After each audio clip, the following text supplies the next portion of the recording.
Mighty numbers. Taming large cardinals in English. Hello there. Welcome to another engaging session of Grammar Fundamentals.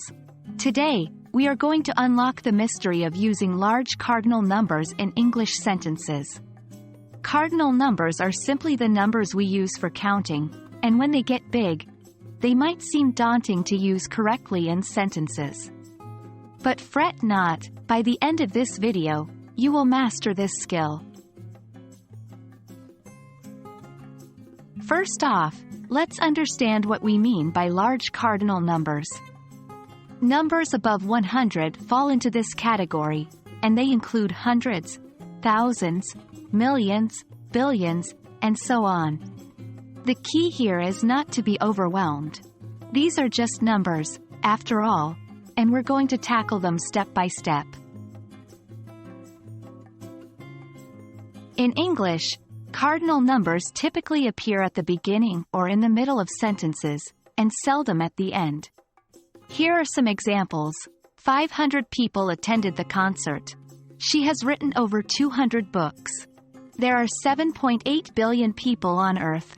Notice how the cardinal numbers are preceding the nouns they're modifying.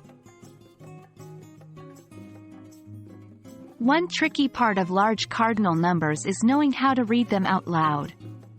A number like 1,500 can be read as 1,500 or 1,500. Similarly, 150,000 could be 150,000 or 150,000.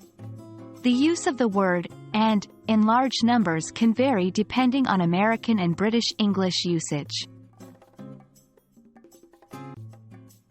When using large cardinal numbers to specify a particular number out of a larger set, we often use the preposition of.